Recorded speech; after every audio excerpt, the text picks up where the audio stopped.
នេះគឺជាកន្លែងឃុំឃាំងអ្នកទោសខ្មែរក្នុងសម័យអាណានិគមបារាំងលើទឹកដីកម្ពុជាក្រោមសពថ្ងៃដែលគេស្គាល់ថាគុកកោះត្រឡាច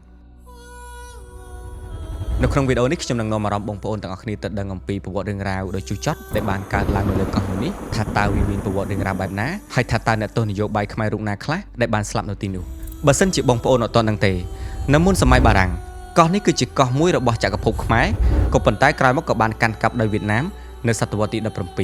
ហើយដោយសារតែកោះនេះមានអំណោយផលជាទីសម្ចតផ្លូវទឹកភ្ជាប់ពីអាស៊ីទៅអឺរ៉ុបទើបធ្វើឲ្យពួកបច្ចឹមប្រទេសបានស្គាល់កាន់តែច្បាស់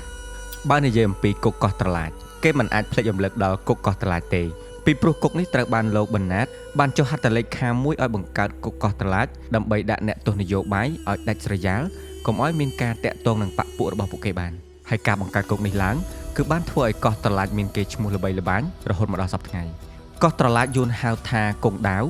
ឬកងសើងហើយបើហៅតាមភាសាបារាំងថាពូឡូកុងដឺប្រជុំកោះត្រឡាចមានកោះចំនួន10ទាំងតូចទាំងធំមានផ្ទៃក្រឡាប្រមាណ76គីឡូម៉ែត្រការ៉េយោងតាមជំរឿនប្រជាជនឆ្នាំ2010ដោយរដ្ឋាភិបាលវៀតណាមកោះនេះមានប្រជាជនសរុបប្រមាណ 6000 នាក់ហើយឆ្នាំ1977រដ្ឋសភានៃរដ្ឋាភិបាលសាធារណរដ្ឋសង្គមនិយមវៀតណាមបានចេញសេចក្តីសម្រេចមួយដាក់ឈ្មោះកោះត្រឡាចជាផ្លូវការទៅជាភាសាយួនថាកងដាវកោះត្រឡាចសពថ្ងៃនេះគឺជាស្រុករដ្ឋបាលមួយនៃខេត្តបារានិងខេត្តអូកាប់ខេត្តមួយដែលរដ្ឋាភិបាលវៀតណាមបានដាក់បញ្ចូលគ្នាឲ្យទៅជាខេត្តមួយហៅថាខេត្តបារាវងតាវយោងតាមឯកសារប្រវត្តិសាស្ត្រដែលសរសេរដោយលោកសាស្ត្រាចារ្យត្រាំងឆាតប៊ុនមានឈ្មោះថាកម្ពុជាក្រោមអំណាចគ្មានខ្មែរក្រមបានបញ្ជាក់ថាកោះត្រឡាចនៅចម្ងាយ100គីឡូម៉ែត្រពីឆ្នេរសមុទ្រស្រុកជ្រោយញ័រខេត្តឃ្លៀងឬ180គីឡូម៉ែត្រពីខេត្តអូកាប់ខេត្តមួយដែលយួនហៅថាខេត្តវងតាវដែលបារាំងហៅខេត្តនេះថាកាប់សាំងសាក់គុកកោះត្រឡាចគឺជាមជ្ឈមណ្ឌលព្រំប្រទានមួយបារាំងហៅថាបាញ់ដឺពូឡូកុងដឺគុកនេះបារាំងបង្កើតឡើងដើម្បីឃុំឃាំងអ្នកទោសពិសេសដែលគេចាត់ទុកថាធ្វើឲ្យគ្រោះថ្នាក់ដល់របបអាណានិគមរបស់បារាំងដូចជាអ្នកនយោបាយអ្នកទោសប្រហារជីវិតសមាជិកបកកុម្មុយនីសនិងអ្នកជាតិនិយមនៅឥណ្ឌូចិនដែលប្រឆាំងនឹងរបបអាណានិគមបារាំងនៅក្នុងគុកកោះត្រឡាចនេះមានមន្ទីរមួយដែលរបបអាណានិគមបារាំងរបបរដ្ឋវៀតណាមនិងរបបសាធារណរដ្ឋវៀតណាមបានបង្កើតឡើងឲ្យឈ្មោះថាត្រង់ខ្លាគឺធ្វើឡើងដើម្បីធ្វើទរណកម្មទៅលើសមាជិកដឹកនាំកំពូលនៃពួកកុម្មុយនីសនិយមនៅក្នុងអំឡុងពេលសង្គ្រាមនៅវៀតណាមនិងឥណ្ឌូចិន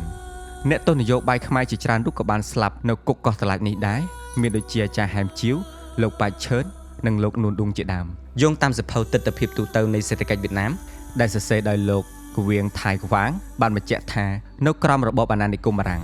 មានពលរដ្ឋវៀតណាមគ្រប់ស្រទាប់វណ្ណៈប្រមាណ 20000 នាក់បានស្លាប់នៅក្នុងគុកកោះត្រឡាចនេះហើយបានយកទៅបញ្ចុះនៅទីបញ្ចុះសពមួយដែលមានឈ្មោះថាហាងយើងបើយោងតាមសភៅប្រវត្តិសាស្ត្រកម្ពុជាក្រោមអំណាចគ្មានខ្មែរក្រោមវិញលោកសាស្ត្រាចារ្យត្រាំងប៊ុនឆាតបានបញ្ជាក់ថាឆ្នាំ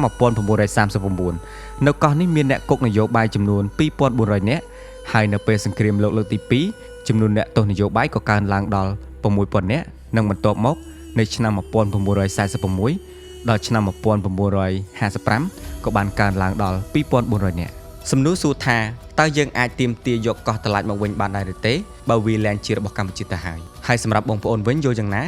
សូមខមមិននៅខាងក្រោមនេះសូមអរគុណហើយជួបជាមួយខ្ញុំជឿនវនីនៅវីដេអូក្រោយទៀត